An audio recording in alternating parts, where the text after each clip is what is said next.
নমস্কার, কেমন আছেন সবাই? আমি নন্দিনী আপনাদের সবাইকে আরও একবার স্বাগত জানাচ্ছি আমার চ্যানেলে আমার আরেকটি নতুন ভিডিওতে। আজকে শনিবার আর ঘড়িতে সময় সকাল 9:30 মতো বাজে। বাড়ির সকলের হালকা ব্রেকফাস্ট হয়ে গেছে। হালকা এই কারণেই বললাম, অন্যদিন যেরকম অনেক তরিজুত করে ব্রেকফাস্ট বানাই, আজকে বিশেষ কিছু সেরকম বানাইনি। বাড়িতে লেফট ওভার যা ছিল এবং চটচলতি ব্রেড বাটার এই দিয়েই আজকে আমাদের ব্রেকফাস্ট হয়ে গেছে। হাজব্যান্ডের স্যাটারডে সানডে ছুটি থাকে, তো হাজব্যান্ড আজকে বাড়িতেই রয়েছে। ওর প্রচণ্ড ওয়ার্ক প্রেশার থাকলে বা ইমার্জেন্সি কিছু থাকলে ওকে স্যাটারডেতে অফিস যেতে হয়। মেয়েও সকালবেলা তাড়াতাড়ি ঘুম থেকে উঠে পড়েছে, মেয়ের স্যার এসছে, তো তার জন্য মেয়ে সকালবেলা উঠেই ব্রেকফাস্ট করে নিয়ে মেয়ে পড়তে বসে গেছে। আমাদের যে হেল্পিং হ্যান্ড দিদি, সে হঠাৎ করে ফোন করে বলল যে সে আজকে কাজে আসতে পারবে না, কারণ তার বাড়িতে একটা খুব সাংঘাতিক মেস আপ হয়ে গেছে।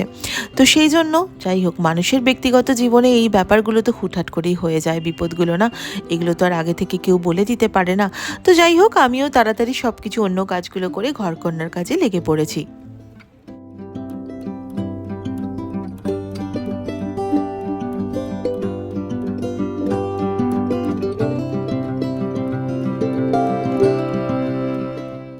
এই এক্সট্রা কম্বলটা অনেক দিন ধরেই মেয়ের ঘরে এদিক ওদিক হচ্ছিল, কখনো খাট থেকে নামিয়ে চেয়ারে, কখনো চেয়ার থেকে নামিয়ে খাটে।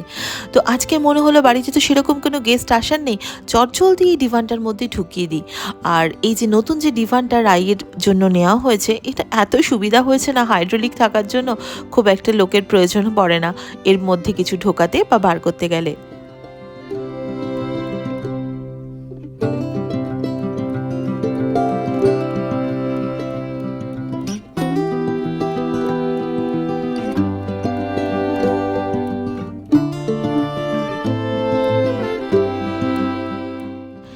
যেহেতু দিদি অনেকটাই কাজ আমাদের করে দেন, মানে ঘর ঝাড় দেওয়া, মোছা, তো এত বড় বাড়িটা ঘর ঝাড় দিয়ে মুছে সব কিছু করে তারপর ডাস্টিং করতে অনেকটাই সময় লেগে যায়।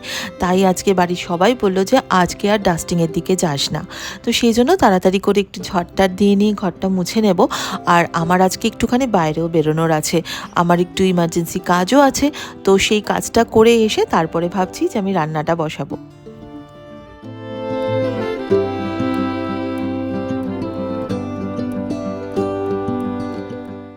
স্নান টান করে পুজো টুজো করে আমি বেরিয়ে গেছিলাম বাইরের কাজে। তো সেই কাজ টাজগুলো করে চলে এসেছি, আর তারপরে আমি এখন ধীরে ধীরে রান্নাটা করে নেব। আজ আমাদের রান্নার বিশেষ কিছু হ্যাপা নেই। মা বলল তুই বাইরের কাজটা করে আয়, আমি বরঞ্চ সবজিগুলো কেটে রাখছি। তো সেই জন্য মা যে পাঁচমিশালি তরকারিটা হবে, মা তার সবজিগুলো কেটে রেখে দিয়েছে।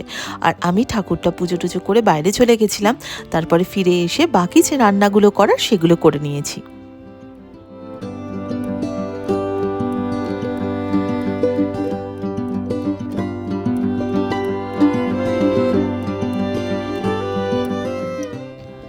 ফিরতি পথে বাড়ির সবাই যেহেতু খুব সাবুর পাঁপড় খেতে পছন্দ করে, তো হাজব্যান্ড বললো যে চলো সাবুর পাঁপড় নিয়ে যাই।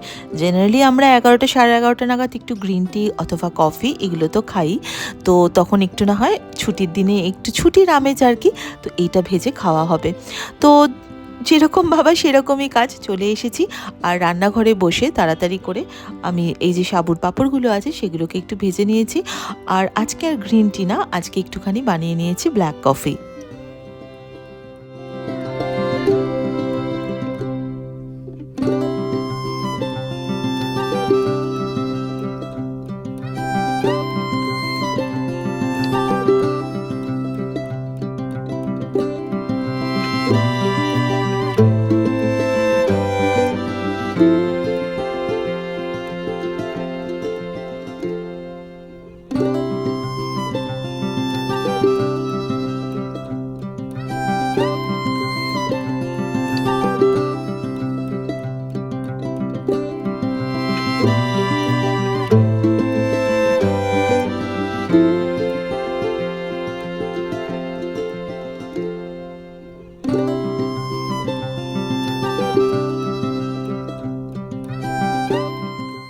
মেয়েকেও একটুখানি ঘরে কফি দিয়ে দিলাম, আর বাইরে হাজব্যান্ড, আমি আর মা আমরা বসে নেটফ্লিক্সে একটা সিরিজ দেখছিলাম, পাতাল লোক, দেখেছেন বোধহয় অনেকেই।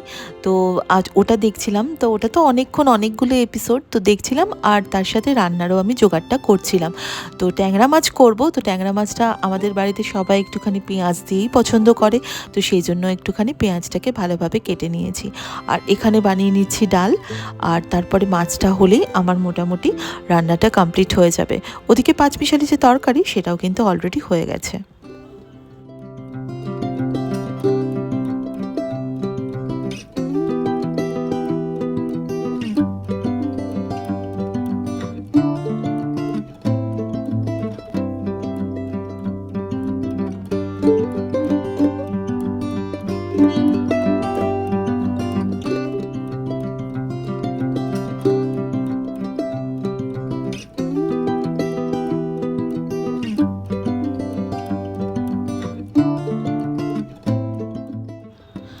আমার রান্না করতে করতে বাড়ির সবার কিন্তু স্নান টান কমপ্লিট। এবারে সবাই মিলে বসে করব লাঞ্চ। তো আজকে আমাদের লাঞ্চ মেনুতে সিম্পল বেঙ্গলি লাঞ্চ মেনু, সেটা কি ছিল সেটা আপনাদের এক ঝলক দেখিয়ে দিই। করেছিলাম ভাত, তার সাথে হচ্ছে পাঁচমিশালি তরকারি, এর মধ্যে কফির ডাঁটা থেকে শুরু করে শিম বেগুন সব কিছু রয়েছে। তবে যেটা দেওয়া হয়নি সেটা হচ্ছে একটু বড়ি ভাজা, বড়ি ভেজে দিলে আরও টেস্ট লাগে। তার সাথে ছিল একদম শীতকালের পেটেন ডাল, ধনেপাতা দিয়ে টমেটো দিয়ে মুসুর ডাল, আর ছিল ট্যাংরা মাছের ঝাল। এই হচ্ছে আজ আমাদের বেঙ্গলি সিম্পলি লাঞ্চ মেনু। তো এবার সবার সাথে বসে একটু লাঞ্চটা করে নেব। আর এটা আপনাদের সাথে একটা ক্লিপিংস আমি যোগ করলাম, যদিও রেসিপিটা শেয়ার করা হলো না এই ভিডিওতে। সেটা হচ্ছে হাজব্যান্ড আর আমি ওটিজি কেনার পর this is the first time আমি একটুখানি গোটা চিকেনের যে তন্দুরি সেটা ওটিজিতে বানিয়েছিলাম। এর আগে যতবার বানিয়েছি ততবারই কিন্তু কড়াতে, এবং যেভাবে নর্মালি যে বারবিকিউ করে সেভাবে, কিন্তু একদম প্রফেশনাল ওয়েতে কীভাবে যে ওভেনে চিকেনের যে তন্দুরিটা হয়, হোল চিকেন তন্দুরি, তো সেটাই আমি বানিয়েছিলাম। কিন্তু বিশেষ কিছু কারণে আর রেসিপিটা শ্যুট করা হয়নি, তো সেই জন্য যদি নেক্সট টাইম বানাই আমি অবশ্যই আপনাদের সাথে শেয়ার করব। তো এই ছিল আজ আমাদের বিকালেরও ডিনার, এর সাথে ছিল একটুখানি রুটি। তো তাহলে এবার সবার সাথে বসে ডিনারটা করি। দেখা হচ্ছে নেক্সট ব্লগে, আরও একটা দিনের গল্প নিয়ে আসবো। ততক্ষণের জন্য টেক কেয়ার, টাটা।